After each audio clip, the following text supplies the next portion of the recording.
City News on TV Rotorua is proudly brought to you by Rotorua Central.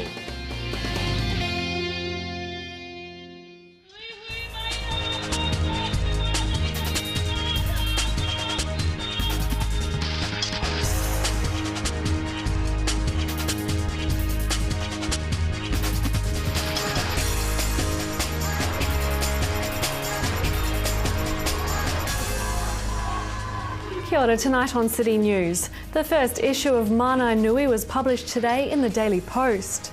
Ko kako feature in a special Conservation Week event are planned in the CBD, and the Paradise Valley Raceway Speedway season was launched with a spectacular fireworks display on Saturday night. The first issue of Mana Nui was published today in the Daily Post, marking the first ever publication of a Māori newspaper in mainstream media. The 8-page publication will be produced monthly and is a collaboration between editors Marissa Ball and Karima Wright and the Daily Post. Co-editor Marissa Ball says they're really excited about the opportunity to give Te Arawa whānau and Hapu a voice within the Daily Post. Well, it's a publication written by Te Arawa, for Te Arawa, but relevant to all New Zealanders. It sits within a mainstream print publication, so the audience is not just Māori and iwi, it's also the general public, particularly in the region that the Daily Post serves, which is in Rotorua, but it will also be accessible to anyone that's online, because all the stories go online. Yeah. So it's going to be written both in Māori and English? Yep, yes, both reo and English content, but largely reo. We're mindful that a lot of our people don't have the reo, so we want to be able to make sure that they can access our stories. Te Rotorua, what do you think about it?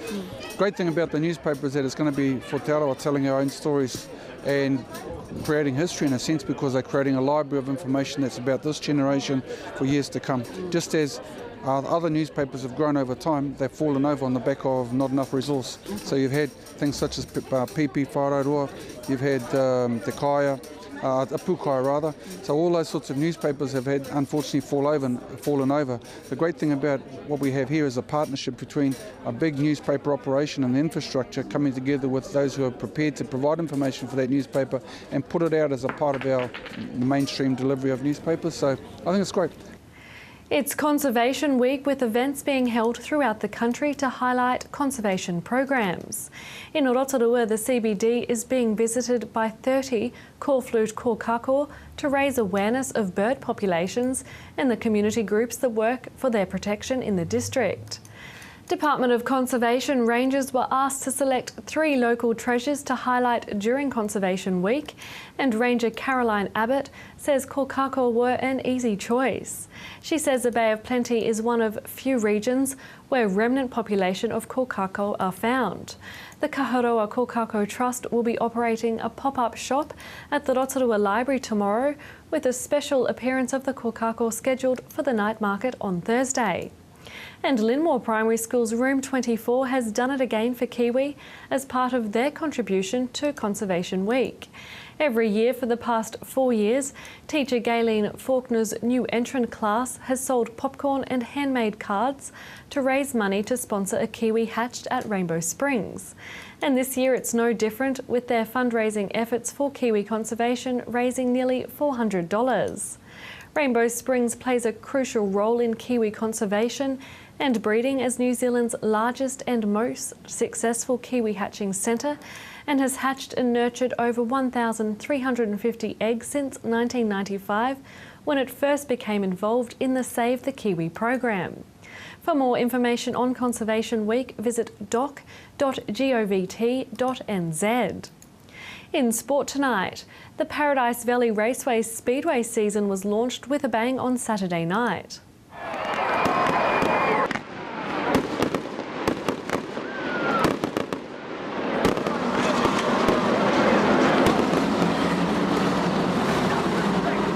Speedway committee member Nick Beasley says there's also an exciting summer season ahead for stock car fans. Franklin Scrap Metals, Bay of Plenty Superstocks, it's another big meeting, and the Technical Welding Services New Zealand Stock Car Teams. That's one I mentioned before. That's where teams from all over New Zealand come to Rotorua to race, and teams racing is probably one of the biggest stock car events in any calendar, no matter which track you're at. So that would be one to definitely come and see. In weekend cricket news, defending Lone Star Tauranga T20 champions Rotorua Central laid down the challenge to the other contenders in the first round of the Smash and Bash title race on Saturday. Batting first against Williams Cup title holders City Sports Spa Te Puke, the local side posted a solid 160 over 6. The Central bowlers then ripped through the Te Puke batting order as Te Puke were removed for 91 to hand the home side an easy win. For results on the other T20 games played on Saturday, visit bopcricket.co.nz. To your weather update now. Tonight will be fine with northerly turns westerly and an overnight low of 6.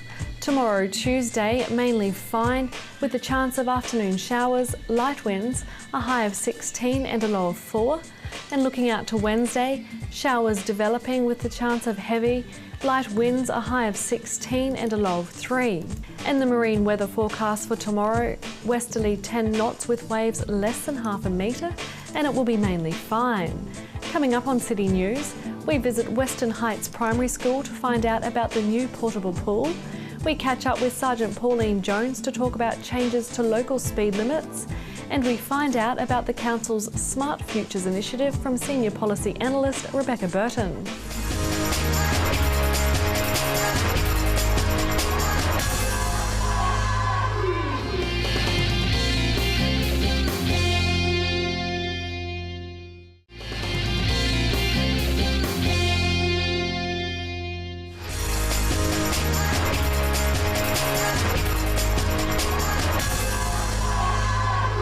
You might not be able to see through me, but behind me is a portable pool. We're down here at Western Heights Primary School with Craig McFadgen, who is the assistant principal but is also responsible for getting this pool here. Thanks for having a word with us, Craig. No problems at all, great to have you. Yeah.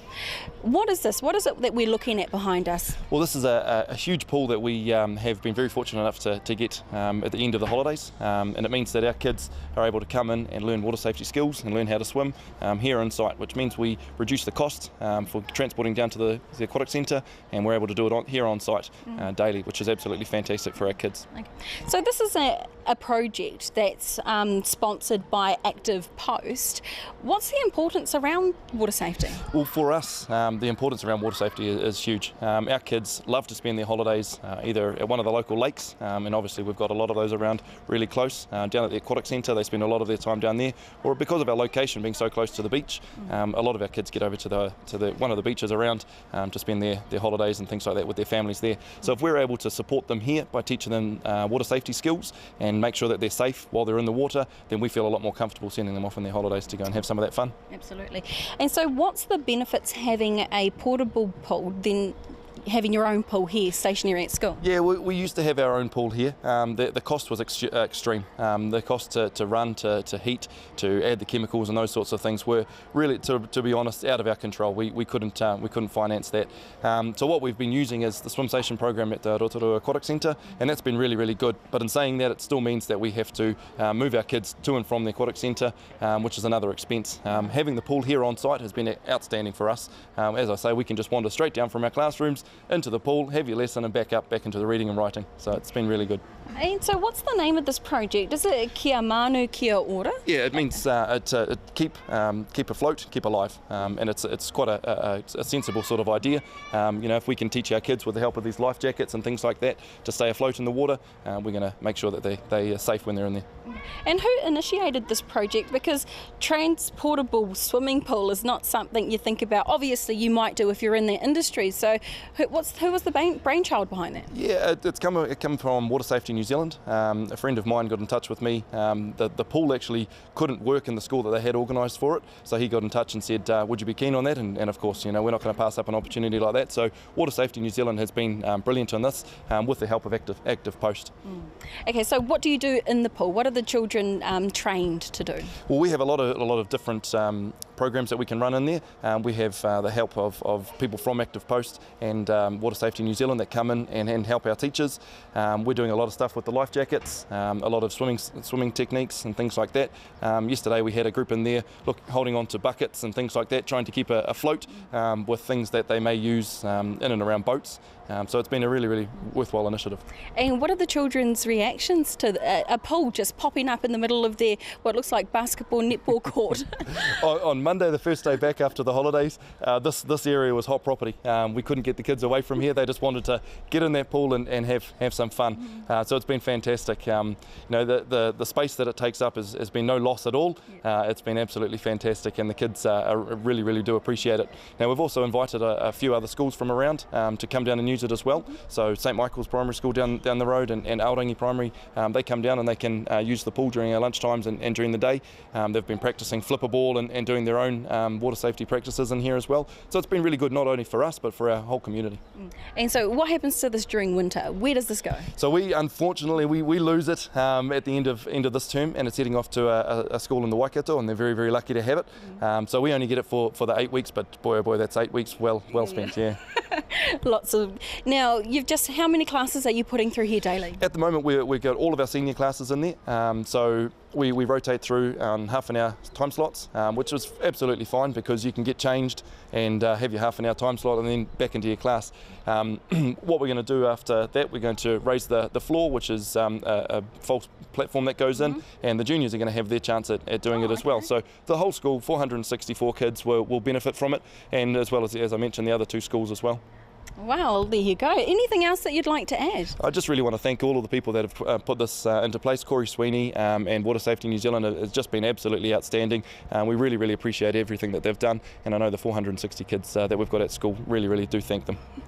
Well, there you go, Rotorua. You just don't know what's going to pop up at your school. It could just be a portable pool. Thank you so much, Craig. You're welcome. Thank you.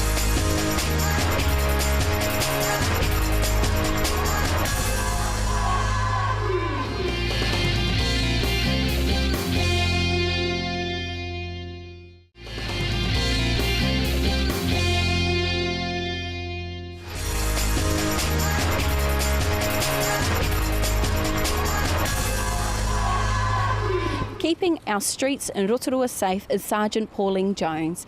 Sergeant, we just popped down to have a quick chat with you about our road safety and about the proposed changes that have come through from the council. Do you know much about these changes?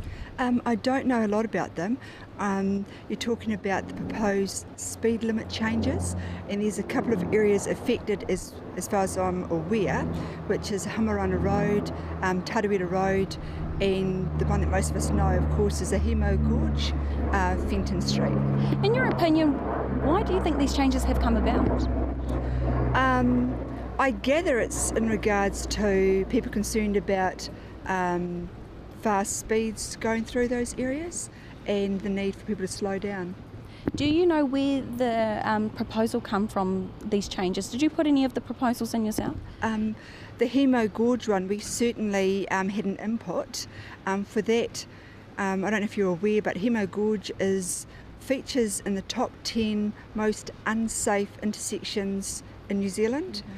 So for us, coming from the open speed through to the city, hitting that intersection, it's a concern for us. So we did speak to council in regards to dropping that, which they did temporarily, which was really good for us. Okay. So these are welcome changes? Absolutely. Okay. So with the Hamarana changes and the Tarawera Road changes, why do you think that they have come about? Are they particularly high crash zones? They're not particularly high crash for us. Hemo is, although we've had no major crashes, thank goodness.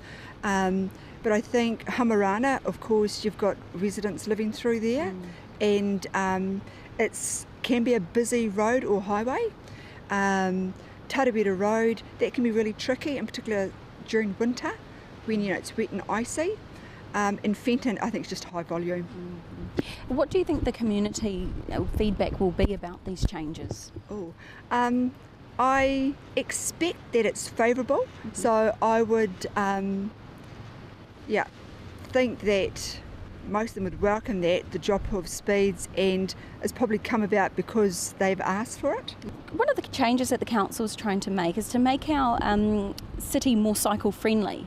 What are some of the ways that our drivers can help to keep our cyclists safe? Okay, it's not rocket science stuff. Again, it's just common sense. It's being aware of other road users on our roads, which includes cyclists. It's just about being courteous. Move over, give them room, and observing them. So we are moving into the festive season. December is fast approaching and the roads will get a lot busier. What are our warnings? What do we need to watch out for? Okay, we're still focusing on our Fatal 5. So the Fatal 5 is speed, alcohol restraints, high-risk drivers and dangerous driving. Again, you sit a driver's licence, you should have experience on our roads. Don't drink, drive, wear your seatbelt, don't speed, common sense stuff. Absolutely. Now let's go to the alcohol limit, because there have been some changes, haven't there? There will be some changes. These commenced on the 1st of December, and for that the levels have dropped. So for an adult now, instead of 400 micrograms, it's dropped to between 251 and 400. It's now a ticket, so you get an infringement ticket plus demerit points. Over 400, of course, is caught. Oh, okay. So, and why have those changes been brought into place? I think it's about time. I think it's in line with the rest of the world. Oh, is that right? Yeah, and it's, again, keeping our roads safe. Absolutely. Well, thank you so very much for your time, Pauline. It's been an absolute pleasure. Great. Thank you.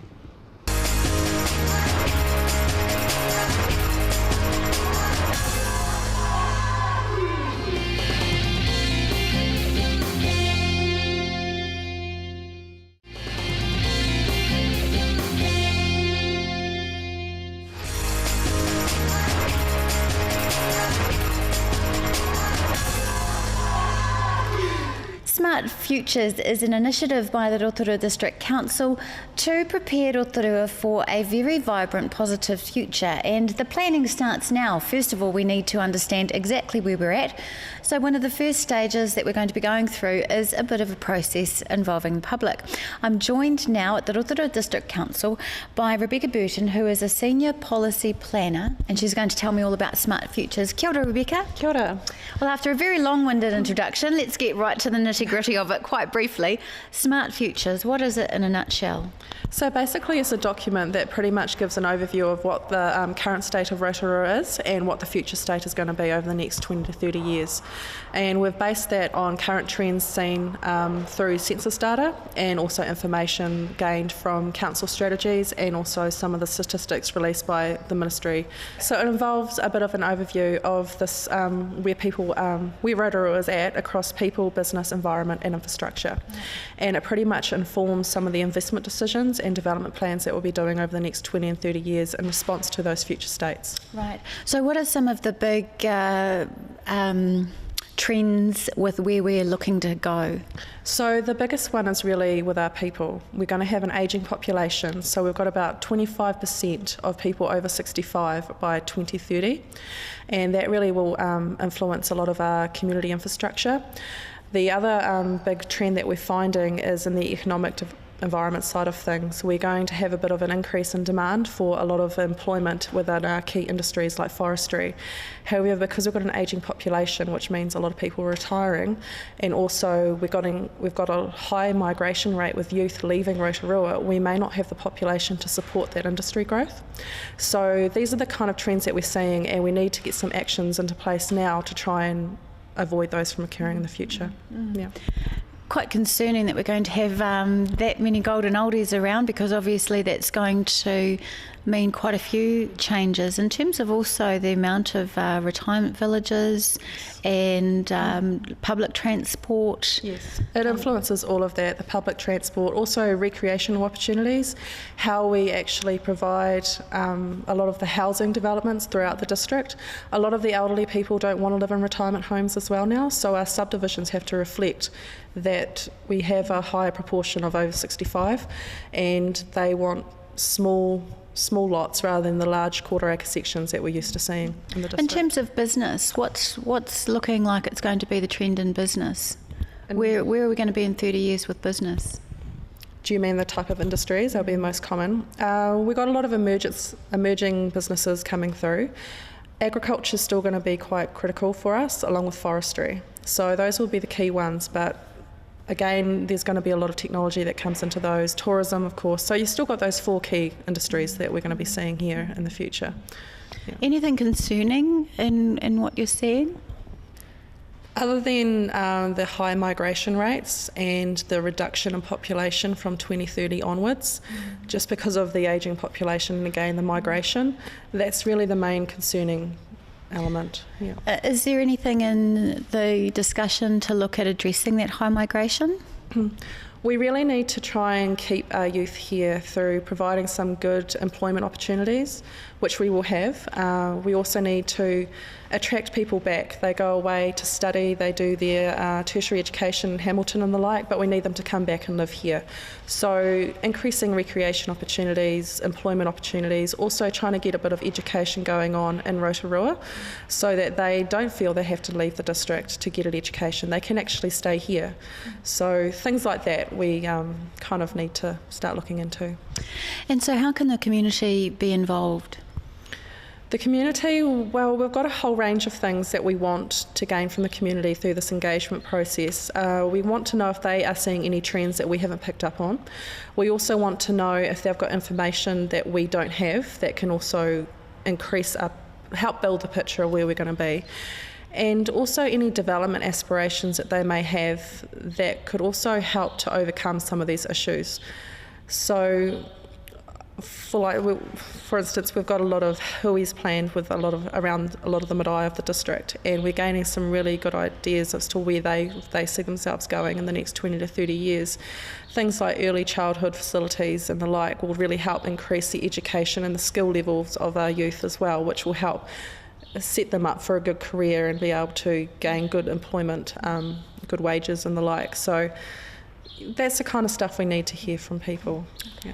And so what's the process? They go on to the website, there are questionnaires going to be sent out in the mail. How's this going to work? At the moment we're going out to the key stakeholders of the district, the developers, the hapu and the iwi and the like, and gaining a bit of an idea as to where they see themselves going. We're also going to the ministries to gain some ideas as to where they want to invest in Rotorua, and they'll help build the picture and help tell us where we need to invest in our own infrastructure like reticulation and the like for land use change. And then early next year we want to go to the wider public and with that a bit more of a detailed story and get their feedback. So at that time, which will be around February, March next year, we're expecting to have some kind of feedback consultation type thing. Okay. We haven't quite planned that just yet. Okay. Yep. Well, thank you very much for your time, Rebecca, and hopefully it will all go well, and we look forward to around February next year to start to be able to share some ideas. So get your thinking caps on, Rotorua, and we can all do something together as a community, and of course we all want it to be a much nicer place in 30 years than it is already, so let's get to it. Thank you very much for your time. You're welcome. That was Council Senior Policy Analyst Rebecca Burton speaking to Kitty Danielle about the Smart Futures Initiative. If you have a story or would like to contact the station, phone 073488 984 or email news@tv.rotorua.co.nz. Thanks for watching tonight. Ko Maria.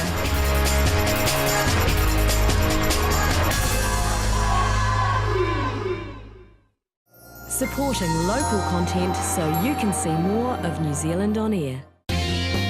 City News on TV Rotorua was proudly brought to you by Rotorua Central.